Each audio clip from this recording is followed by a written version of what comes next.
Welcome to the Virtual Memories Show. I'm your host, Gil Roth, and you're listening to a weekly podcast about books and life. Not necessarily in that order. You can subscribe to the Virtual Memories Show on iTunes, or use our RSS feed with your favorite podcatcher. You can find the RSS feed on our websites, vmspod.com or chimeraobscura.com/vm. We're also on Twitter, Instagram, and SoundCloud at VMSPod, on Facebook at facebook.com/virtualmemoriesshow, on Tumblr at virtualmemoriespodcast.tumblr.com, and on YouTube, where you can just search for Virtual Memories Show. You can support this podcast and get access to exclusive content with a recurring monthly donation via Patreon. Just visit patreon.com/VMSpod and set up your level of support. Every week you'll get new material from our patron-only blog, and you'll also get to listen to my quarterly bonus podcast, Fear of a Square Planet, which features extra material from our guests and is only available to supporters of the show. So visit patreon.com/VMSpod or paypal.me/VMSpod and help me continue to produce smart conversation about books, art, comics, and culture every week at the Virtual Memories Show. Dude, I have no idea which way is up, but it looks like this is recording, so let's make a show. I just got back from Columbus, Ohio, a few hours ago. I was attending Cartoon Crossroads Columbus, also known as CXC, which my friend Tom Spurgeon is the motive force behind. I wound up moderating a couple of sessions, which I'll post in the next week or so, with Pete Bagg and Mimi Pond. I mentioned the Mimi thing last week, and I know I recorded with her a couple of weeks ago, but this audience hadn't heard a lot of her stories, so I sort of fed her a couple of openings to tell things that I knew were pretty funny, and I figured she wouldn't disappoint, and she did not. Bagg, though, that was funny, because Pete and I recorded back in 2013, before my life went in the strange direction it's gone in. And I zapped him saying, hey, you're going to be at CXC. Maybe we can do a little follow-up together or something. You have a new book out about Zora Neale Hurston. We'll do something. But his schedule was kind of chaotic, and we got together Friday night at a reception, sort of shooting the breeze, and he said, I've got that spotlight session, and, there's a replacement guy moderating it, his former publisher at Fantagraphics, Gary Groth. Why don't you just moderate it instead and record that, and we'll make that the follow-up episode. So I ended up moderating back-to-back. It was the same room, 11 a.m. and noon with Mimi and then Pete. It worked out fine. That was a fun one, too. Bagg and I wound up hanging out for a bunch of the show on Saturday, which was also pretty entertaining. I was worried that I was imposing, but we did seem to get along pretty well as the only two guys who wear sport coats to comics conventions. I did have a lot of fun at CXC overall. I got to connect with past guests of mine, who I also can occasionally call friends. I know it's a weird thing, but I just always feel uptight about that. But Katie Skelly, Leslie Stein, John Porcellino, it was nice to talk to those guys. And they were also doing a premiere for the movie My Friend Dahmer on Friday night, the movie adaptation of Durf Backdurf's book about his high school pal, Jeffrey Dahmer. So I went to that with Pete Bagg, and we had a nice time. Good movie. You'll see when it comes out in a couple of months. So, yeah, that was quite an experience. What was great was Durf was there. He's an OSU grad, and he was sort of, I don't want to say exulting, because that sounds like he was being pompous, but he was just really enjoying the moment, of being there with a movie of his work. It was really touching to see. And on top of all that, I did get to talk to some prospective guests, because I'm always networking. So I'm supposed to record with Signe Wilkinson, the first female Pulitzer winner for editorial cartooning, since I've recorded with Ann Telnis last week, the second woman to win that prize.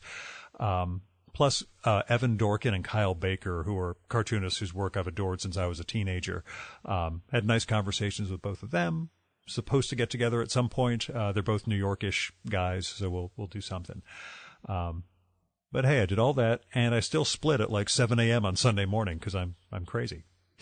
But that was the weekend. I am posting this early, a day early, because I'm about to head down to Maryland to host my own conference for my day job. It's running Tuesday and Wednesday. I've got a ton of FDA people coming in to meet with my members and talk about all sorts of policy stuff. And I know you guys would glaze over if I talked about it, but it sort of dominates my life. And it may be boring to you, but it's a source of great anxiety to me, so yay. Anyway, let's get to this week's episode before I just conk out. A couple of weeks ago, I went to the Small Press Expo in Maryland. Same hotel I'll be doing my conference at this week, for what that's worth. But I recorded with last week's guests, Ann Telness and Matt Worker, while I was at SPX. The thing was, I was also supposed to record with the cartoonist Shannon Wheeler, who was out from Oregon for the event. Thing was, much like now, I was pretty burned out from day job stuff, and I never saw him at his publisher's table. He walked by the bar once when I was talking to some people, but I didn't catch him. So we never got to say to each other, geez, man, I'm really burned out, and that would be a shitty interview if we got together right now, which I'm bummed out about because he's from Portland. I don't get out there at all, and I kind of bummed we didn't connect when he was out on the East Coast. But as you guys know, for me, anxiety and guilt are my drugs. So, I had a pretty good fix going. But the thing was, 2 days later, the Tuesday after SPX, at like 4 p.m, I get an email from Shannon saying, hey, I'm in New York City until tomorrow, and I'm free tonight. Want to come in and record that podcast? I was like, yeah, I guess I should. That would be good, because I kind of screwed you over not connecting with you at SPX, and this would be our opportunity. And if you put these things off, you never know when you're going to get another chance. So even though it would have been late in the evening and I was kind of burned out at that point anyway, I put together some questions, cleaned up, and drove into New York.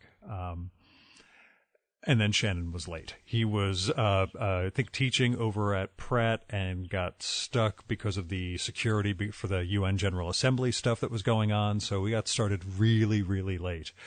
By my standards. Really late means 9:30 at night, because I'm a goddamned old man. But yeah, I just tend to go to bed by 10:30, so this was kind of a weird starting time. The plus side is, Shannon's best known work is the metacomic Too Much Coffee Man. So I just loaded up on the Magic Bean, and we both coffeed up and did a late night podcast, and I got to talk to a cartoonist who I've dug for like 25 years. Shannon's had a pretty neat career arc. Like I said, his best known comics are the Too Much Coffee Man books, but he moved away from those, and he's had a lot. Well, I don't want to say a lot. He's had good success in the last bunch of years as a gag cartoonist, as well as an illustrator for other people's stuff. It's weird, but I always feel nachas, when a cartoonist I like from the indie world becomes successful somewhere like the New Yorker. Like, I talked about this years ago, and it comes up in this episode with Ivan Brunetti, who was this apocalyptically messed up art cartoonist in the mid-90s and now does like covers for the New Yorker. And that's an amazing transformation. I don't want to say pride, because I have nothing to do with these transformations these guys undergo, but still, it's pretty neat to see. Shannon's got a new book out, and it's called Shit My President Says, The Illustrated Tweets of Donald J. Trump. And it is exactly what it sounds like. I mean, it's an obvious idea, but it's great. It's cartoons of Trump's tweets verbatim, and Shannon just visually interprets them, and it's a fantastic collection, fantastic idea. Shannon's also published a few collections of his comics that were rejected by the New Yorker, like I Told You So and I Thought You Would Be Funnier, which are great ideas. And we talk about all these projects during the episode, but Shit My President Says from Top Shelf Productions is it's just a no-brainer. It's really funny. And he gave me a mini comic of yet more illustrated tweets, because as we know, that's just not slowing down. Anyway, I'm rambling. Shannon's a really good working cartoonist. He's had a really neat, solid career that's still going. I don't mean had in a past tense way. And he's a really thoughtful guy, which I didn't realize before we got to talking. Like, I sort of knew it from his comics, but I wasn't sure how it was going to evince itself in conversation late at night over coffee. Anyway, here's Shannon's bio. Shannon Wheeler is the Eisner Award-winning creator of Too Much Coffee Man, who has appeared internationally in newspapers, magazines, comic books, and opera houses. He has contributed to a variety of publications, including the Onion newspaper and the New Yorker magazine. Wheeler currently lives in Portland, Oregon with his cats, chickens, bees, girlfriend, and children. He publishes a comic every day at tmcm.com. I'm not sure if that's true, actually. The site wasn't loading for me just now, but hey, whatever. His new book is Shit My President Says, the illustrated tweets of Donald J. Trump from Top Shelf Productions. And now, the Virtual Memories Conversation with Shannon Wheeler.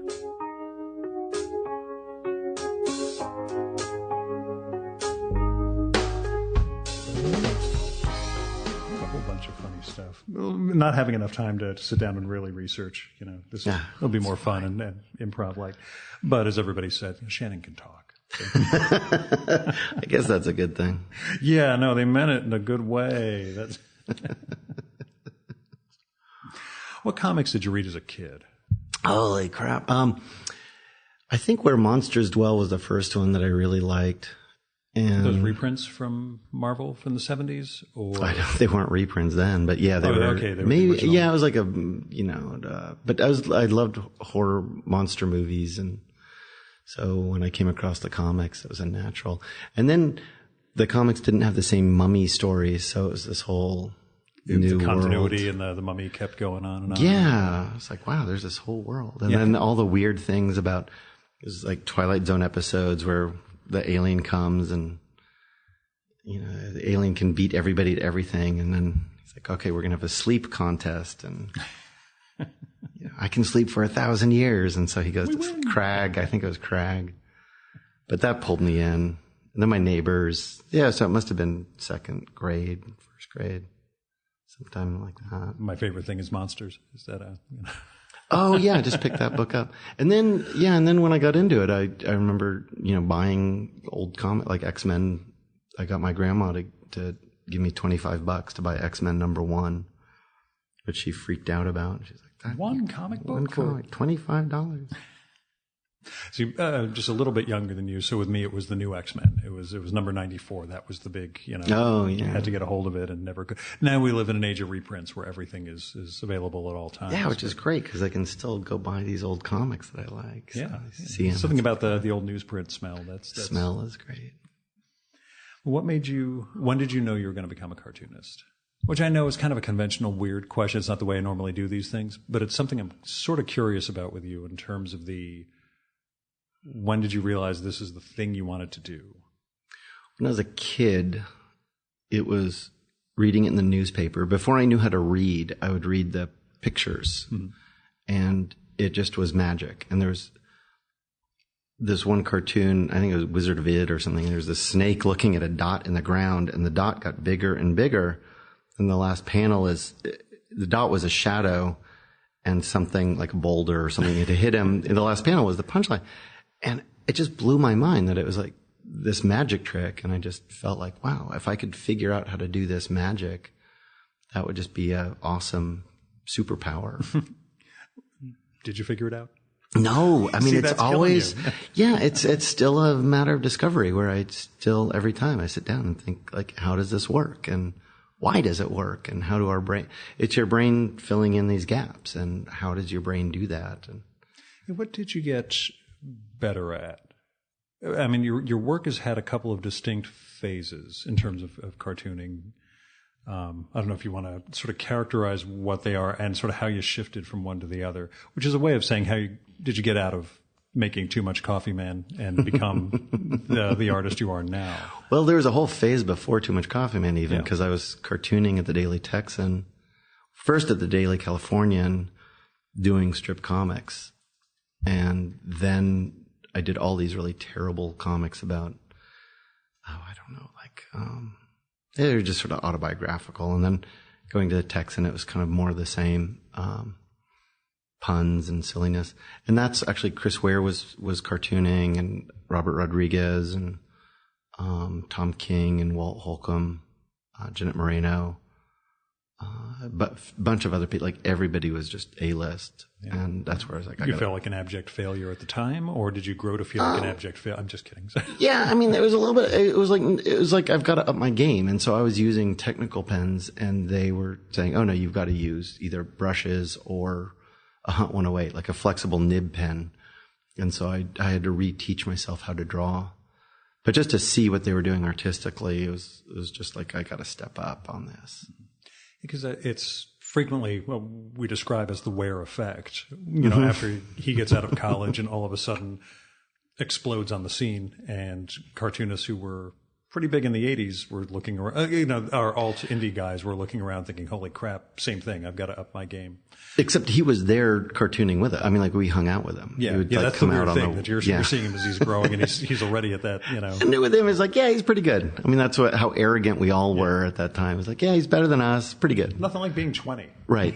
Yeah. I was going to take on Thomas Pynchon and Philip Roth. Exactly. Look at me now. Exactly. Again, the abject failure thing really just permeates the whole conversation. Oh, I'm there. And then, yeah, it was doing a cartoon in the paper, and I would run into people and they, oh, what cartoon do you do? And I'd have to describe it, and oh, it has a talking dog in it, and blah, blah, blah. And I'm like, oh yeah, I think I've read that. And that's when I thought I need to do a cartoon that has a hook or a handle to it. And then I was falling in with these cartoonists that were doing comic books. And so I started to do the mini comics of Too Much Coffee Man.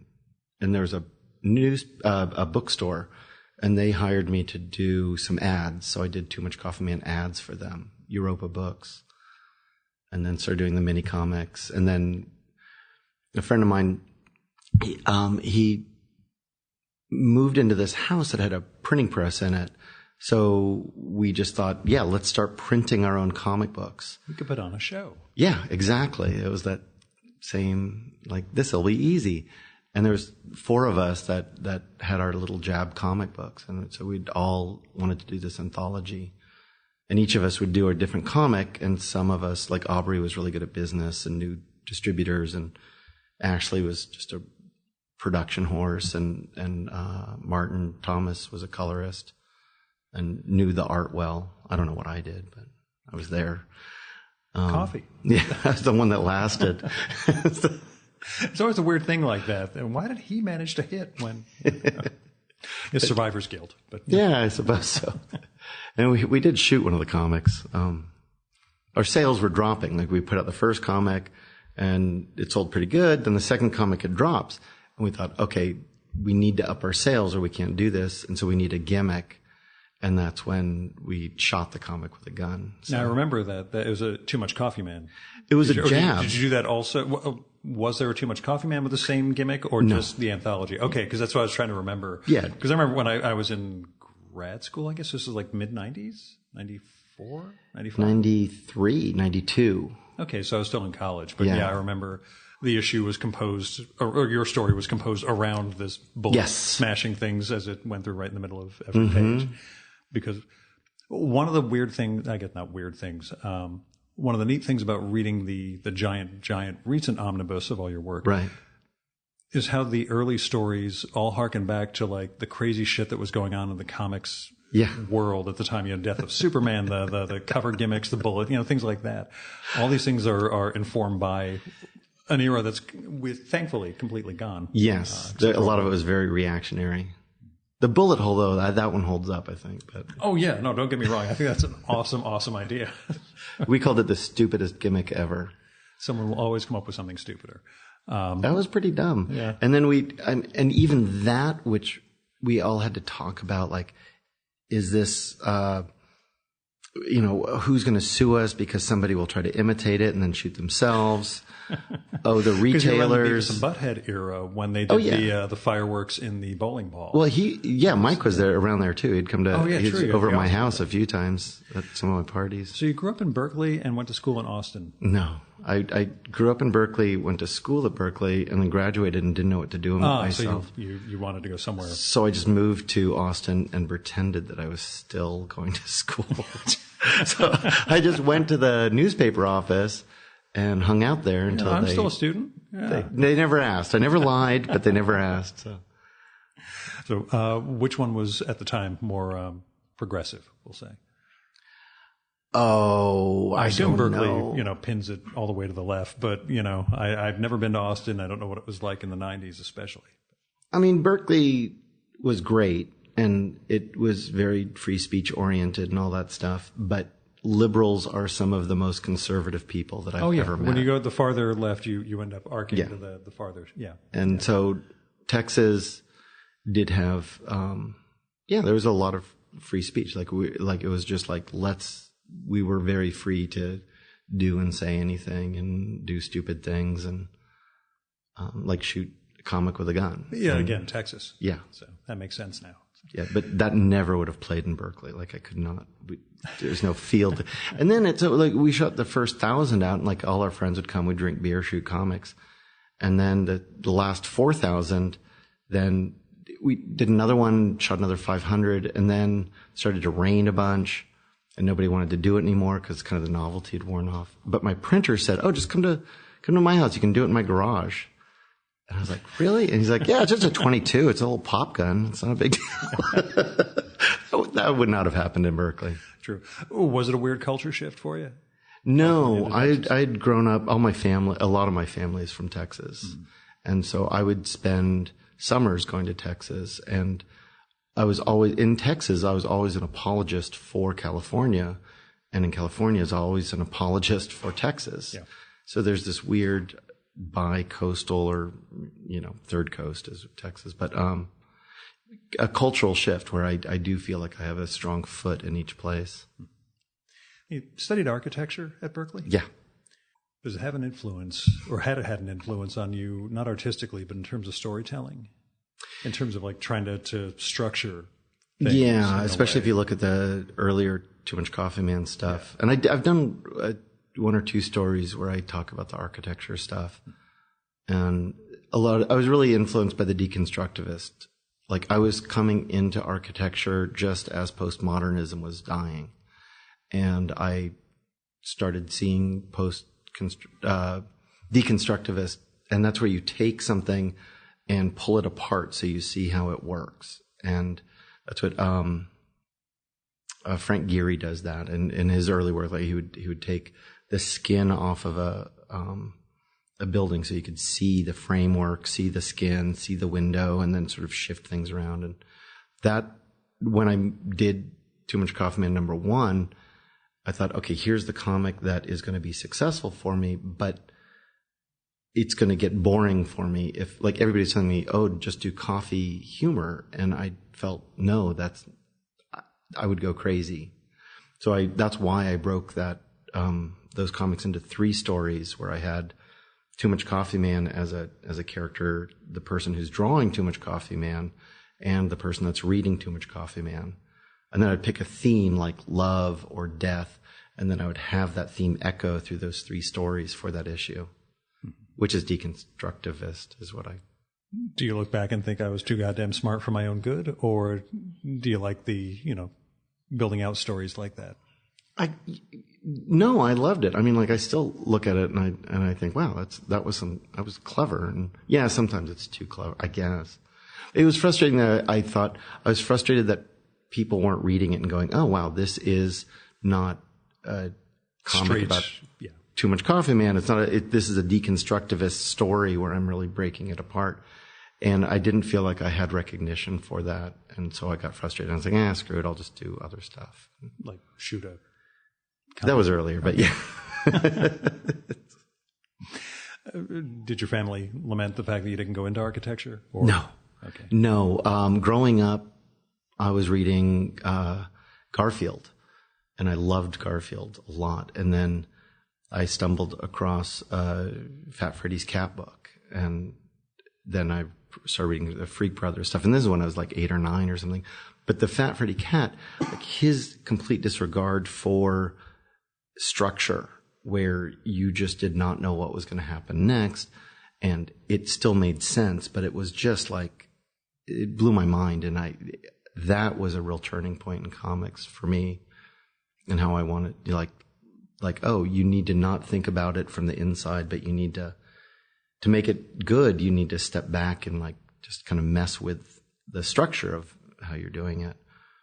But then it turned out that when I was going to Europe going to France to visit a girlfriend, and my uncle said, oh, if you could take these photos over to Gilbert, I'd really appreciate it. I was like, oh yeah, sure. And I'm looking through them, and it's Gilbert Shelton. I was like, wait. Yeah, but the same Gilbert Shelton. So I went and visited Gilbert. But so yeah, he's an old family friend. Like, oh yeah, I've known Gilbert Shelton for years. And I got so high with, oh, never mind. yeah. You'd have to assume, but. But that was Austin, Texas, that's, I just didn't know that there was that overlap, but. Did that kind of seg you into the other undergrounds, or did it take you a while before you eventually came around and kind of discovered the crumbs and Spain and all that stuff? Yeah, a little bit, but really Gilbert. I figured 9 years old is sort of the, I was listening to The Who at that age, and that kind of messed me up in a certain way, but, Yeah. Yeah, it probably did mess me up. Yeah, Crumb I got into later, but yeah, Gilbert Shelton's mastery of storytelling though is just he is such a underrated, so good at that stuff. Jim Franklin, I read a lot of his stuff too, but these comics were around because they were friends of the family. Yeah, it's kind of a weird trip, I guess. It was weird. Yeah, so no, they weren't disappointed that I didn't go to the, like, oh, you're doing comics, this is great. And what did your folks do? My mom was a teacher and just lived in Berkeley. And then my dad my biological dad is a hippie, and he lives in Northern California, dropped off, bought a piece of land in the 60s and has a commune. He still lives there now. And my stepdad is a therapist, so I have sort of all those things play into the stew. And the commune thing work, or is it just like polyamorous relationships where it always sounds like a neat idea, but in execution it just doesn't fly? So yeah, I've heard, I mean. It's, yeah. There's definitely some craziness. And it flew for up until the 70s, and then there was a lot of pot growing, and then Reagan called in the National Guard and sort of shut everything down. And then a few people live there now. There's maybe 20 or 30 people on the land right now. I like that because it's a callback to another Pynchon novel in Oh, Vineland. yeah. I don't know if I have no idea about your literary background. I just make these oddball allusions all the time. Yeah.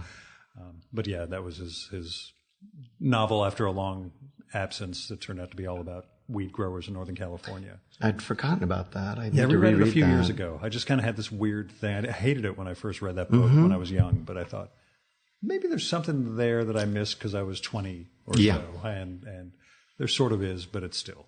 I think these things you got to revisit as you all get older. And that's one of the things, like, that's what I want to work on now, is a little bit of this history of California, where I've looked at these hippies that moved out there in the 60s. Some are still there. And then you have these .com people and the Bay Area and that money rise and fall and how expensive it is there now. And just interesting, and I'm trying to figure out how to write about that. In terms of a comic or thinking in prose? No, comic. That's my medium these days. I'm down. I wasn't Except for sure. opera, but yeah. Yeah. Well, we'll jump into that too, but which explains why we were talking before we started about Malcolm Margolin, the hippie publisher in Berkeley, right? Because that's totally his milieu in terms of who was there originally. Yeah. Is there a place you call home? I mean, you're in Portland for Portland, yeah. decades, I bought a house about 20 years ago, so I'm pretty locked in. And how has that city changed for you from the 90s to now? I like it. I mean, the food's gotten better. I'm not worried about rent, so I don't have that stress of getting displaced the way other people. I was displaced from the Bay Area. Like, there's no way for me to afford Berkeley, which I would love. But Portland, yeah, I think the public transportation is great. There's still a lot of cracks there. That there's still a lot that's where you can do things and get published there. And yeah, nice opening. Like when I moved to Texas, I felt like, wow, you can really, you want to publish a book, and yeah, you do it. You pull your friends together and you do it. And there's some of that energy in Portland still, I think. So. People complain. Everybody always complains. When I moved to Texas, people are like, oh, it was so much better in the 70s. Oh, yeah, and it's a line I've used on the show a million times, but it's Fran Lebowitz's contention that wherever you were in your 20s is the best place and best time ever. Yeah. You're never going, at 50 years old, maybe this city's not as good as, things used to be. But I love that the food's gotten better. I'm stoked about that. You go to a restaurant, it's like, wow, this is good meal. I only went maybe 5 or 6 years ago. I had a trade show out there, so I spent about 3 or 4 days. I went to Hampshire College in Western Massachusetts, so it was like Hampshire exploded into an entire city when I was there, which was fine. There's a reason I left after a while, but it was neat. Kind of recapturing that vibe, I guess. But yeah, I just wondered, and then I saw Portlandia after that and heard the great line of where young people go to retire. Yes, that is very good. There is that you there. Possibly capture a city, and it's a small town. I've my complaints about the small townness of it, and it was fun. But yeah, like Portlandia, like here's this TV show, and then they call me up. They're like, "Oh yeah, we want you to do some stuff for the show." Like, yeah, that sounds great, and that's because it's a small town. Yeah. You can be a fixture in that sort of place. Yeah, I play a cartoonist on Portlandia. That's funny, but that wouldn't have happened in. New York, right? Yeah. They'd have to go to Central Casting, find the great archetypical cartoon. They would have gotten Art Spiegelman, Yeah, but he would have been vaping the whole time, right? on which screen, is kind of great. What have you gotten better at in terms of cartooning? Shoot, I don't think any of it. I mean, it's you sound like a guy who at least beats himself up over having to reinvent the wheel. It's always a struggle. I sit down. I mean, the New Yorker cartoons have gotten easier for me. Like I that can flow, and I am more confident with my drawing. So like technically, I can sit down and bang something out. This morning, I went down and pitched some cartoons, and she said, "Oh, I want you to.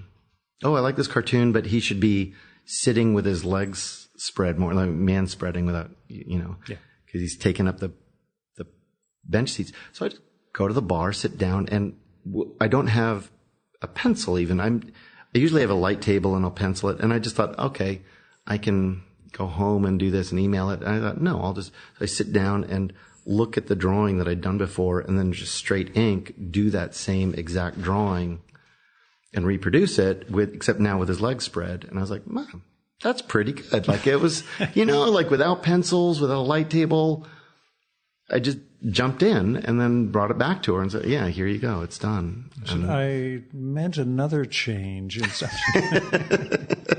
I want to get to the whole New Yorker history with you, but why don't we jump in now? You mentioned working with the new editor there.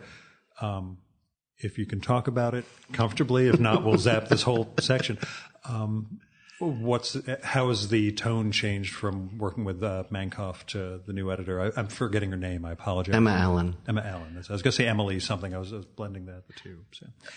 Bob was very clear about what he liked and didn't like, and Emma's still very polite and nice about things, which makes it harder from my perspective going in, because Bob would just say, yeah, your drawings aren't good enough, or your jokes are too many words in this joke, or you're doing this thing. And it was very clear, like what you needed to work on, but with Emma, it's so far, she's still like, oh, I really like this, and da da da da. It's very nice and polite. And then she kind of eventually gets around to what she likes and doesn't like. And then you're like, oh, okay, that is clear. And I'm like, please don't be polite. Like, please tell me exactly. And then she's there, though. I mean, like, intelligence wise, she's super sharp. So I'm pretty optimistic. And some of the things that she is wanting, I think Bob had an affinity for tropes. Like he liked the desert island, and he likes the therapist couch. And I think that she is going to push away from those old school, unless it's just like excellent. That's what she said. She goes, because I pushed her and I'm like, do you like this? And she's like, nah, I like them, but I'm not, it's like, no, okay, you don't like it. That's what, right? Which translates to, no, you don't like that. And so that's a relief to hear that, because now I'm not going to waste my time doing a therapist that cartoon. Style of, yeah. I did one where I had Job on the couch, and Job is saying, I feel like God is out to get me. Yeah. It's obvious, a pretty, but yes, that's a good, But I've never seen it before. And I was like, it's not like a home run, but it's a solid base hit for a New Yorker cartoon. And Bob would have, I think, liked it a lot more than Emma does. So, we'll see. She liked all the animals, so I'll be drawing more animal cartoons. That, that is one question people ask, like, and I didn't know if you're going to go there. Maybe you're being too polite too, but they're like, does it bother you to change your style for the New Yorker? That's what Yeah, but if you're a commercial, you're selling something. It's, yeah, which you don't want to completely neuter yourself as a cartoonist, I assume, but comes close to selling out. But the way that I look at it is like, this is a jazz club, and you don't go into the jazz club playing hard rock or the Ramones. Yeah, you're not going to do the I want to be sedated, at Blue Note. Yeah, you do that at CBGB's, which you go. Which we talked about last week with Mimi Pond, explaining that there is no CBGB's here, but there's a CBGB themed restaurant at the airport. Yeah, at the airport, there's one she too. just blanched over that. It was just, oh my God, kind of heartbreaking, but it's kind of funny too in a very cynical kind of way. Oh yeah, we can make a dime selling knockoff Ramon T-shirts. But there's a language to the New Yorker, and that was when I set out to do it. It was learning this language, and I had to. What was that process like for you? And how did it begin? The idea of Matt Diffie was really helpful with it, and he's a New Yorker cartoonist who I met out in Portland at the Wordstock Festival, and I asked him, "How do I do this?" And then he said, "Well, if you want to send me your cartoons, I can critique them." I sent him some, and he said, "I can take these up to Bob." He said, they're pretty good. I'll take them up to Bob Mankoff if you like, or I could critique them." And I said, I'd like to critique them. And so he just kind of tore them down the way Bob would, where he's like, yeah, this is not funny. This drawing doesn't work. This telegraphs the humor. This is over explaining. And I really had to reinvent myself and take his criticisms.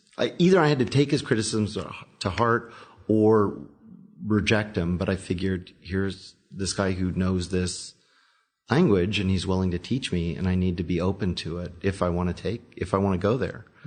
I wanted to figure it out. It's a new language. Yeah. And had the New Yorker been a fixture in your life? Was it around when you were a kid or anything? Some of the cartoonists like Gan Wilson, Charles Adams, Sam Gross. Yeah, man, he's been around all our lives. Yeah. When you ask, Gil, what were your favorite podcasts to record? I will say that Sam Gross was one of the more entertaining guests I've ever had. Color does not make a cartoon funnier, except red. Yeah. He's got his rules. He's 80s. Red will make a period cartoon much funnier. Period cartoons need red. It's like, oh. And you call yourself a lesbian experience. Have you ever heard Sam's whole routine on that? It's the reason why Bob Sikoriak will never invite him to one of his cartoon carousel events ever. Really? Yeah. Ask Bob or Sam about that next time you're having. How important is that community of cartoonists, New Yorker guys in particular? That sense of being in that. They're phenomenal. I mean, that is something where, it's even more inclusive and wanting to pull you in and giving than like at SPX. I ran into, I'm not going to name him, but I ran into a New Yorker cartoonist who was doing a comic book, and he was saying that he felt that the New Yorker was more giving, and he was a minority too, so it wasn't like old white guys helping out another white guy. It was, and then the women have been pulled in and really embraced and said, hey, they've really made a big effort to pull in. But it's a genuine inclusivity, like where people come in to pitch for the first time and all the cartoonists are like, wow, that's great that you're here. Oh, this is really cool. And when I went the first time, Sam was just like ribbing me and, mocking me. And I assume ball busting for the senior circuit, that's got to be a rite of passage. But, and it was, and it's amazing. Like it is genuinely, genuinely great. I mean, and it's weird because that is like the snobbiest, most elitist organization you could possibly. That's the reputation. Imagine, and then the cartoonists are a class of their own. The reality is like Yeah, I mean, but even editors and writers there, when I've worked with them, are really generous and decent and nice. Go figure. Yeah. It's funny because you work for these other literary magazines that are wanting to be the New Yorker, and they emulate all the snobbiness, and so they treat you really badly because they think they're supposed to. But then you work at the New Yorker, and they're like really nice and great. I don't know. Yes, it's been disorienting.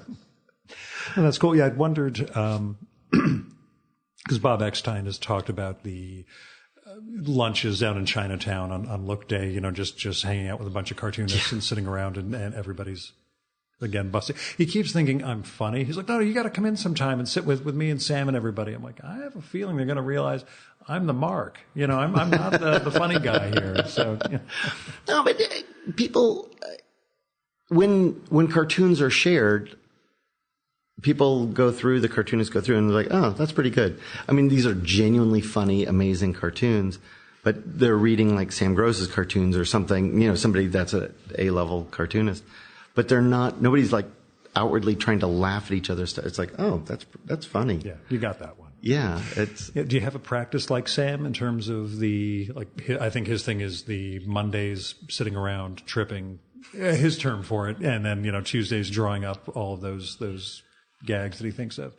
Do you have any routine in terms of working on those pitches, I guess? Yeah, usually I try to write ideas during the week, and then come Monday night, I sit down around 7:00 and just start working and try to draw them all up. Have all the pencils done by midnight and inks done by about 5 a.m. Because I just push. Coffee, I guess. Yeah, and I need that stress because a lot of times you're making these compromises. And if you're giving yourself these time, you think about this infinite tree of possibilities. Like, is it funnier this way or that way? Is the drawing better this way or that? And it's an infinite way you can draw this. But if you have a limit on time, then those decisions you make very quickly. And I guess it's like jazz, where you're just playing live, where you're like, I am going to draw this. And then there's kind of a life and a magic in there. Did you find it, I guess, weird shifting from continuity, from, panel to panel strips, as you were doing for a while, for years and years, and going back to gag panels? Yeah, at the newspaper, when I first started at the Daily Californian, I was doing single panels. So it's a little bit like that, but obviously different. Yeah, but did you have to teach yourself, I guess, thinking in a different mode than, A lot of reductionist. Like, you really allow yourself to drop out as much as you can. But even now, it's still guesswork. Like, I was having Ariel help me last night. Like, what's good, what's bad? And I assume there's a sense of, just beating yourself up over everything you're ever going to submit, but only because I beat myself up all the time and I don't even have any art at stake. But yeah, yeah, like, okay, here's this Batman cartoon. How do you make this work so that it's clear he's not actually Batman? Or, it was, yeah. So that shift from Too Much Coffee Man into, getting back to we'll say single panel and right. Something that was different, making that decision to get out of that space into this one. It was a teardown and a rebuild. I mean, like, I really had to allow myself to say, yeah, I don't know what I'm doing, and to embrace that, and then accept that I needed to relearn how to do. One thing that I've noticed about New Yorker cartoons is that they imply a narrative before and after the cartoon. Mm-hmm. Where single panel cartoons that are kind of lame are ones that really over-describe a situation so that it doesn't allow the reader to do the work of creating the narrative. And New Yorkers just have this moment where you just see this whole story happen after that cartoon, and that's a lot of the humor happens in that, leaving it blank. Had you ever imagined that would be your gig? I only ask because one of my early guests was Ivan Brunetti. Oh, yeah. And if you remember Ivan's comics from around the time you were getting Schizo. rolling. Yeah. And those implied a different life path that was probably going to end within a year. I mean, he really seemed suicidal in those early strips. He was. He's on drugs now. Yeah, the idea that the guy would go from that to cover artist for the New Yorker is one of the most amazing, bet against the odds transformations ever. Fair enough. Except that he's super bright. Oh, yeah. He's an amazing, amazing cartoonist, but it was just one of those, getting his life together and ending up, it's like, wow, Ivan Brunetti on the cover of the New Yorker is one of those, if I was in college, that would not have been the path we thought. Do you see that with yourself? Certainly not in Ivan mode, but wow, I'm a New Yorker guy. That's. Yeah, there was, maybe it was like 5 years ago, I was talking to some people about New Yorker stuff, and they were telling me about how when they were kids, they lived near a New Yorker cartoonist, and they would bicycle by his house and just go, that's where the New Yorker cartoonist was. And I got jealous. I was like, wow, I wish I lived near a New Yorker cartoonist so I could like go by his house and sort of see, or her house these days, like see where they lived and kind of have that vibe of, and I thought, wait, I'm a New Yorker cartoonist. And it's utterly miserable. I can't believe this. They lied to me. It was a weird, like I couldn't quite wrap my brain around being inside and outside at the same time. Is it weirder to have that on your resume or I co-wrote an opera? Yeah, I don't know. I mean, The Onion was weird. Yeah, the opera's pretty weird, but I don't know. You just sort of ride. I mean, you just go along and having a book. Yeah, it's different than I thought it would be. But yeah, I mostly just try to have fun with it. I don't know I'm like a middle class cartoonist, so I'm not like the superstar. So it isn't like, oh, I can't believe how it's like I'm a struggling, hardworking guy that's trying to figure out a new angle and a new book every, like what am I doing next and how will I make this work? It's still hard work. Who do you see as your peers, I guess, or your cohort? Are there particular cartoonists you look at? Those are the guys who I'm sort of in a lane with these guys. Keith Knight I've known for a long time, and we kind of parallel in a lot of ways.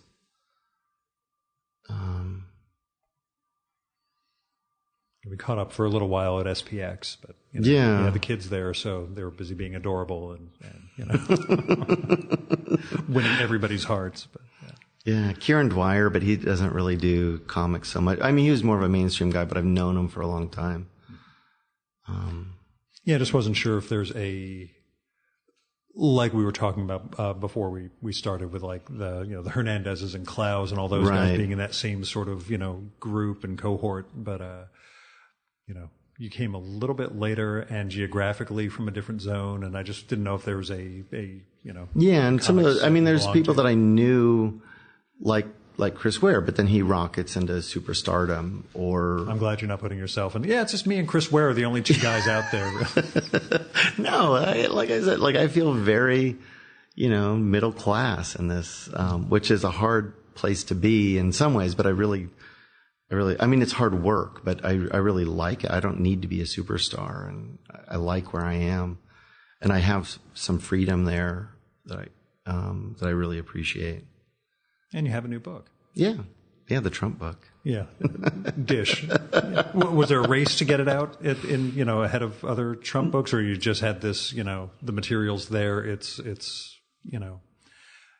talk about the book. It was January or February, I think. Maybe January, I guess. It was like inauguration, where around that time I was really bummed out, and I was looking to put together another book of New Yorker rejects, and so another I thought you'd be funnier book, and I was just looking at that and just kind of bored with it. Just okay, this is another book like this other book, and I had no interest. And I thought, well, okay, I'll cash the check. It'll be sort of this thing. And then my buddy just said, hey, why don't you illustrate, actually Charles Brownstein from the CBLDF, we're having coffee.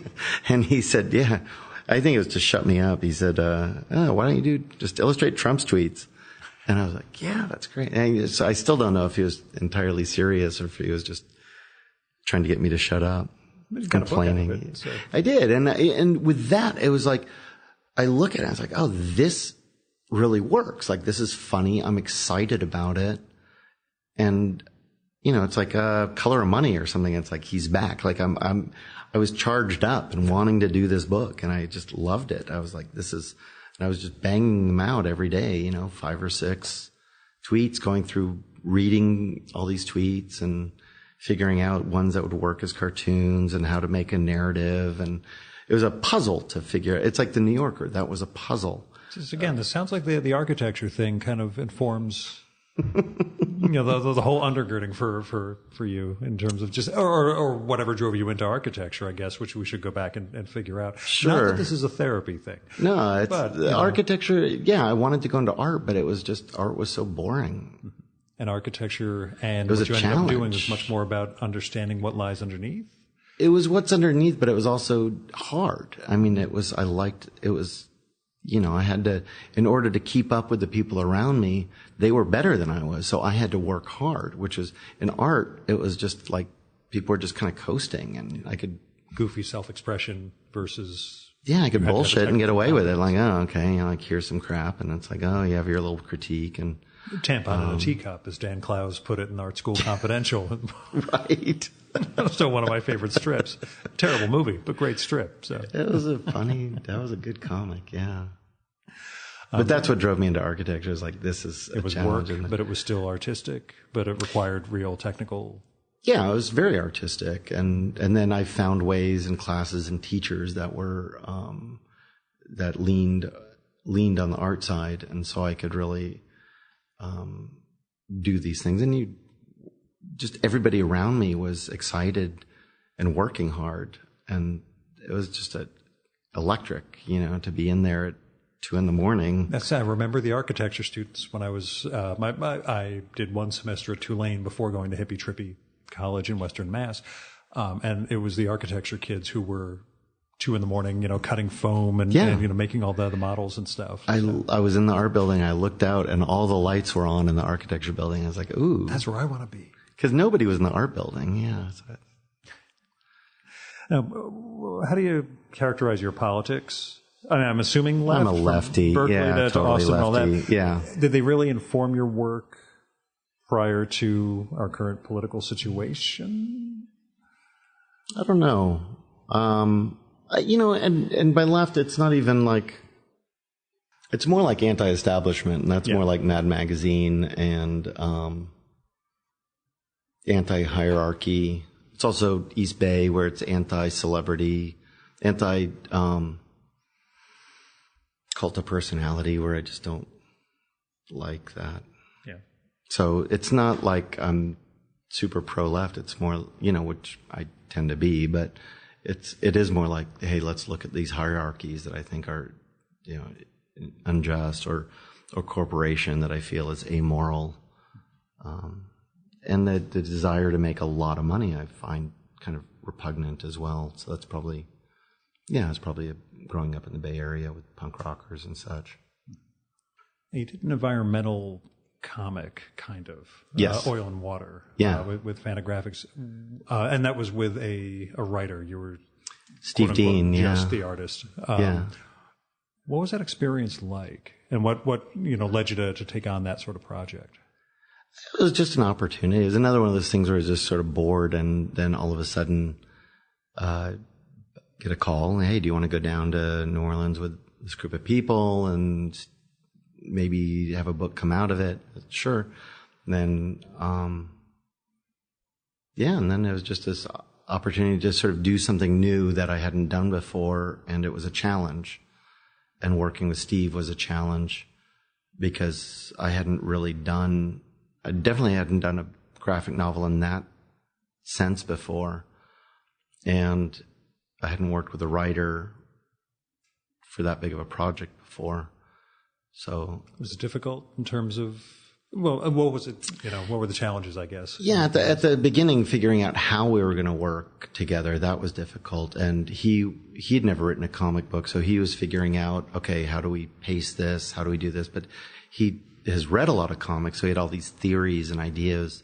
But then to find your voice, it took, I don't know, maybe a month or two of like shooting pages back and forth. And we finally, like when he started drawing little stick figures for me, then it clicked into focus, because then he wasn't over describing like Alan Moore. I was just about to say the Alan Moore scripts. That's Yeah, and it became more like, let's do it more like a Stan Lee thing where, except that he was actually drawing, or maybe more like Harvey Pekar. Pekar, yeah.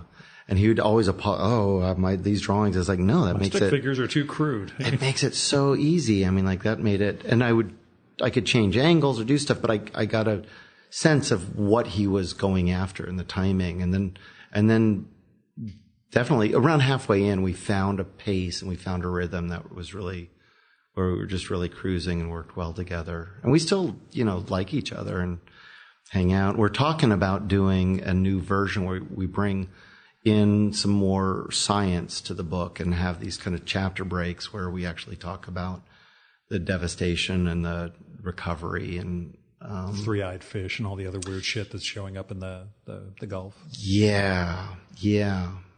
But we did try to hit on are all bayou people down Louisiana, so it's a weird trip down. And it's so hard because so much of their money is coming in through the oil, so you can't take that away. And they were very clear. The people there were like, don't put BP out of business because then they won't be able to pay for the cleanup. So it's a really layered, complicated situation. And Steve, he really tried to get to that, so I really liked it. And you're sort of interested in doing a follow-up? Mm-hmm. Yeah, I wouldn't. It's more like take what we have. I would say drop out the crap that's boring and stupid. But there's a few places in there where I feel like it really cruised.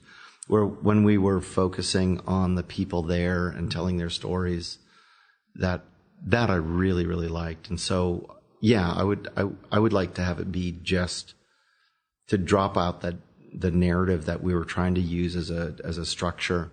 And just go back to it and say, yeah, these are the people that live there, and this is how they're dealing with it. So your next phase, you could be the next Joe Sacco. That would not be bad. He's an amazing. I love his stuff. So yeah, we met him last year at SPX, and it was one of those like, you really made something. You kind of carved out this niche that he did. No one can really crack that sort of cartoon journalism. Yeah, but he's informing a whole new generation of cartoonists, and he's really opened something up for a lot of people. So I think he'll be followed. Do you hear from those kids today in terms of your work that, Sometimes, I'll run into people and, I read your stuff, and and then I'll get comics from people that said that you were an influence on them. Yeah. I was 13 and I really read, I wasn't writing for 13-year-olds, but yeah, there's I tried to put little bits of philosophy, things that I thought about. I tried to make it a thinking comic. Yeah, did you find that a challenge? And is that part of why you kind of ultimately ended the Too Much Coffee Man stuff in terms of it's a vehicle and it wasn't a conventional goofy humor comic, but did it still feel too limiting in those terms for what you wanted to get at, or was it just you wanted the challenge of the challenge? I think, yeah, like that's why I did the opera. It's like, here's a whole new challenge. I got to figure out this puzzle, and I think I just like puzzles. And New Yorker, it's another puzzle to fit, architecture puzzle. Yeah. For me, that's interesting. Maybe that's why I'm not like an A-lister comic celebrity or whatever. It's that I do keep shifting gears, trying to, unpack something. It's all going to tie back to some weird family history thing, I'm sure. But again, I'm not going to push you on it this late at night, our first real conversations. Is there a book you wanted to draw? Yeah, the one that I'm starting to work on, this is what I really am interested in, how I can do this, where I'm talking about kind of a history of California, like 1960 through the modern time, where seeing the influence of money, like what does money do? How does money relate to power? How do people live their lives? So these people that left the Midwest or East Coast to go move out west to the hippie communes, and then what happened there. My father says that it was when people started selling pounds of pot and then buying cocaine. He's that's what screwed it all up.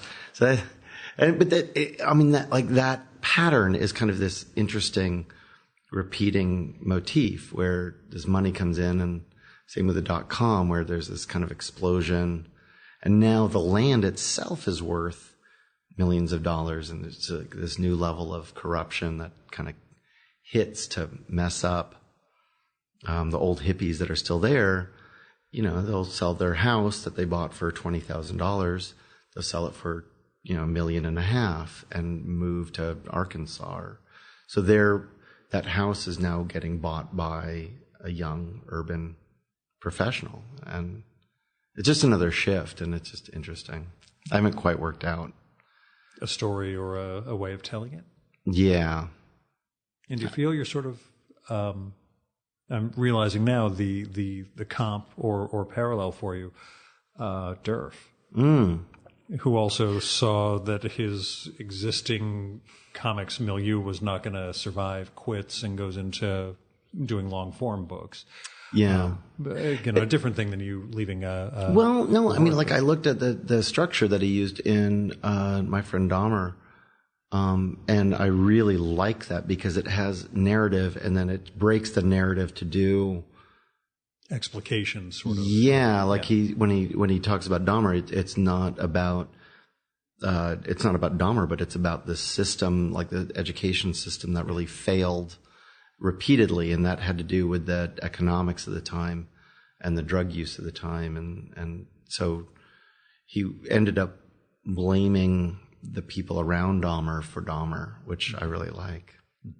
But he's an old punk rocker too. So. Oh yeah, but and I was thinking also with Trashed, his new one. It's the same, not the same.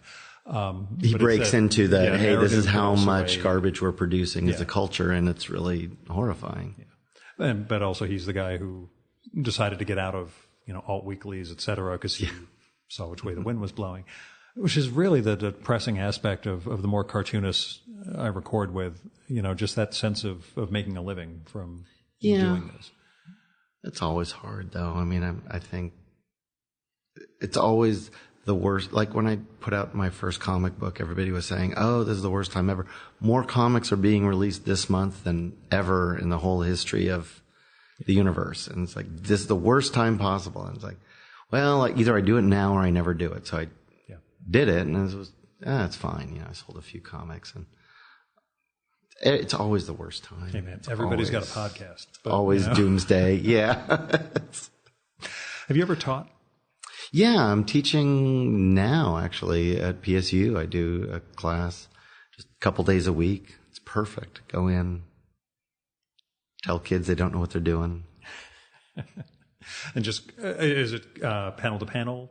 Is it just, what sort of cartooning is it, I guess? What I like doing most is teaching one-page comics, because I feel like that has enough applicability. You can go from one direction or another. You can accordion it out into a long comic book, or you can crunch it down to a single panel.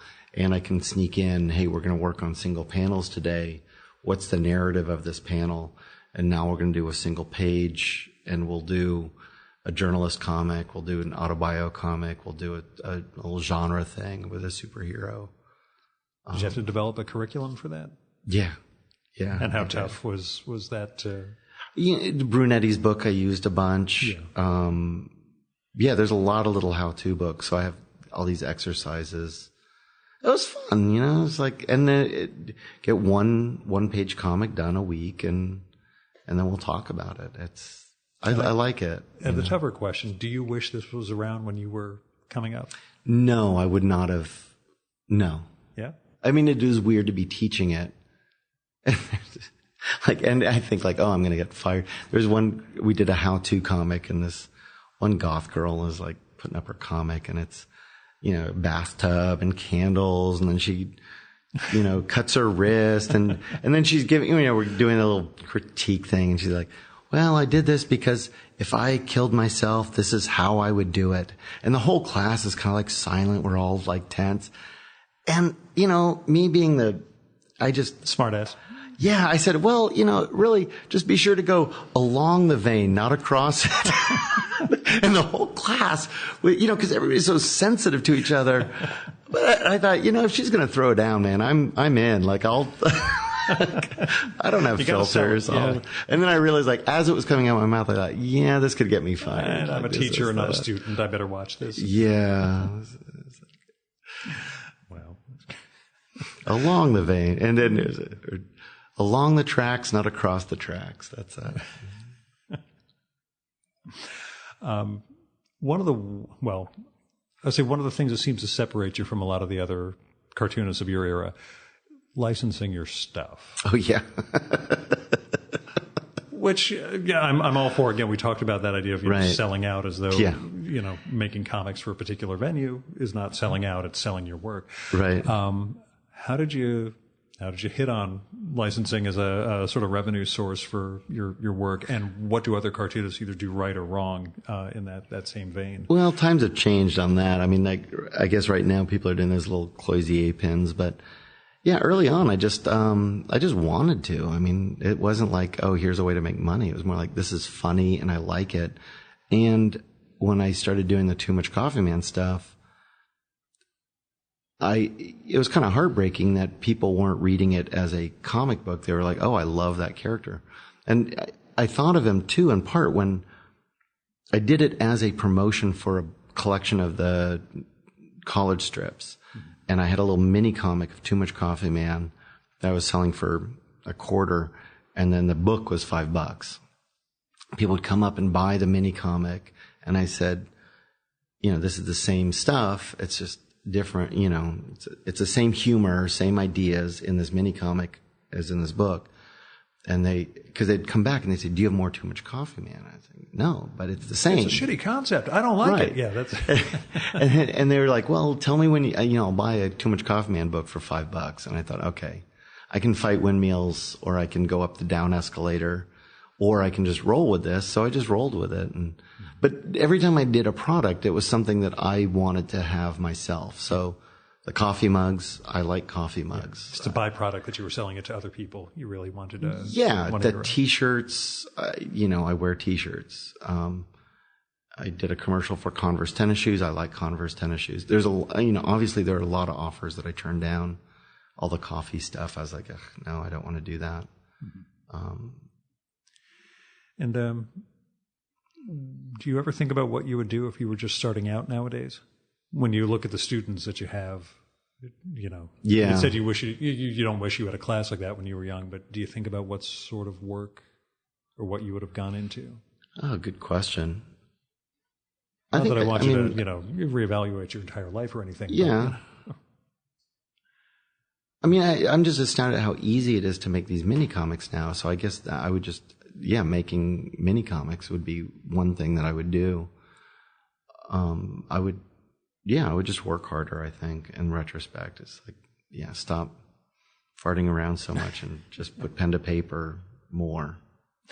And last difficult question to ask, do you keep up with younger cartoonists? Sometimes. I mean, if I see somebody's stuff that I really like, then for sure. But it's just, I kind of wait for it to wash in front of me. Or my students, actually, they bring me stuff. I have them bring in their favorite stuff, so I try to keep up. That makes sense. With that. But Steed, I think, he's a young, he's I remember that kid he was in that documentary about Mankoff, right? Oh, man, he's so good. I want to kill him. And Nguyen, he's another guy does some comics too, and he's another 12-year-old who I'm just like, wow, that is, because I was reading and thinking like, there's no content to this, and then I get to the last panel, I'm like, holy crap, now I've got to rethink. Like it had a ring at the end that gave it this depth that it's just clever. It's very well done, and I just bought his comics, and I'm really excited to read those.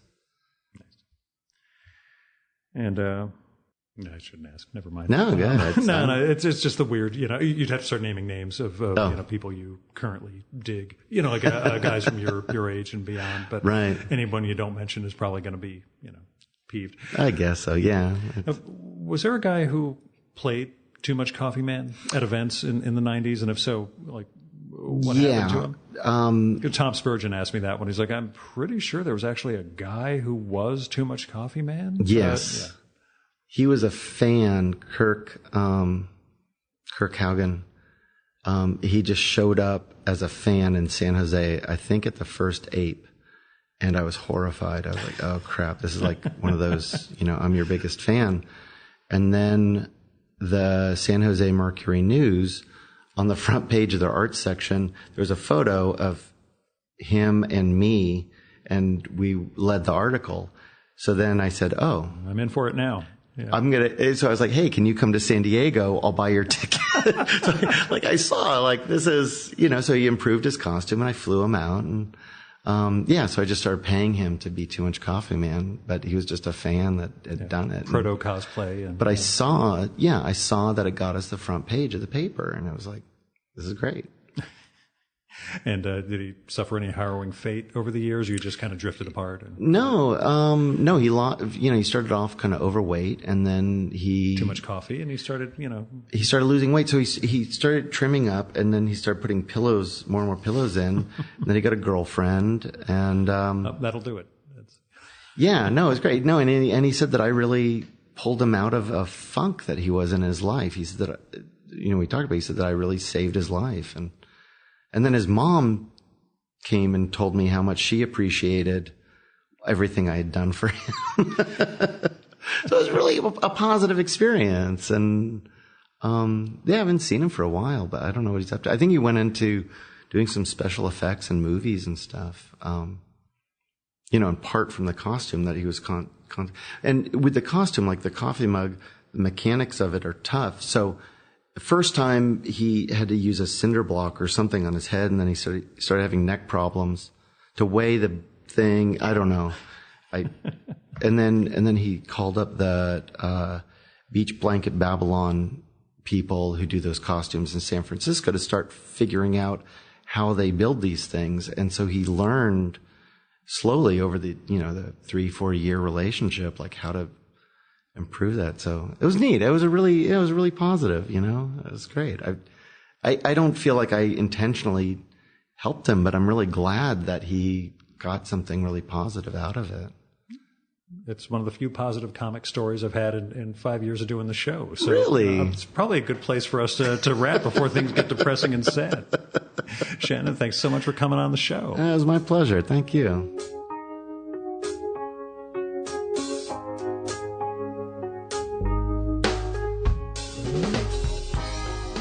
That was Shannon Wheeler.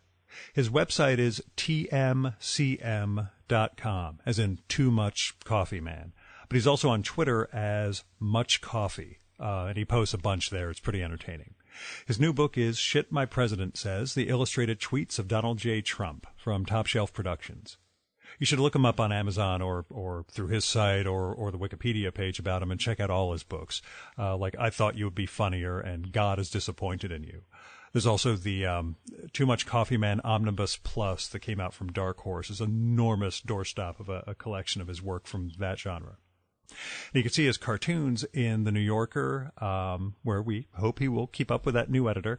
And he had a great story about micropenis in the 4th issue of The American Bystander, which you should really check out. Which also reminds me, there is a brand new issue of The American Bystander, number 5, just came out last week. And you guys really need to read that magazine. It's a print-only humor magazine with prose and comics and just a great collection of talent. I'm so happy this thing exists. You can find out how to get hold of it at AmericanBystander.org. It's really a treasure. Now, after we wrapped up, I asked Shannon, so, who are you reading?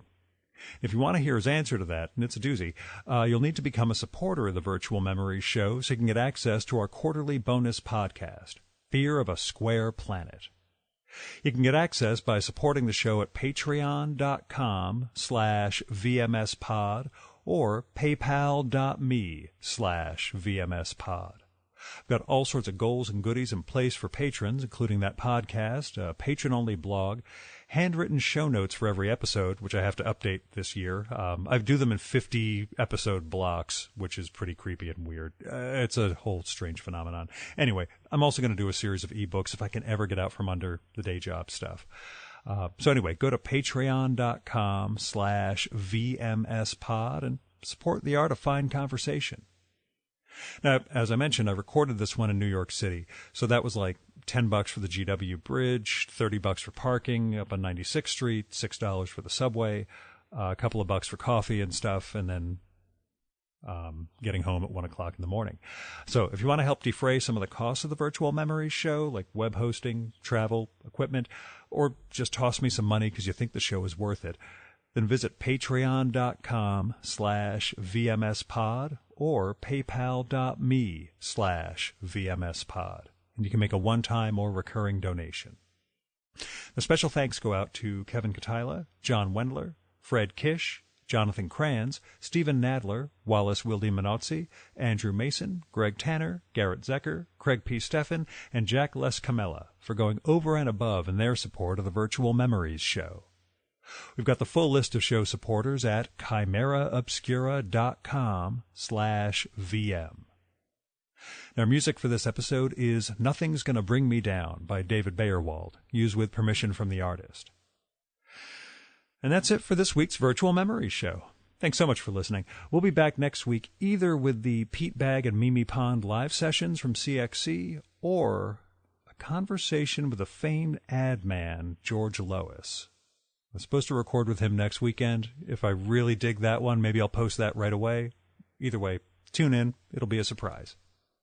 And until next time, you can subscribe to the Virtual Memories show and download past episodes at the iTunes Store or at soundcloud.com/VMSpod. You can also find all our episodes and get on our email list at either of our websites, vmspod.com or chimeraobscura.com/VM.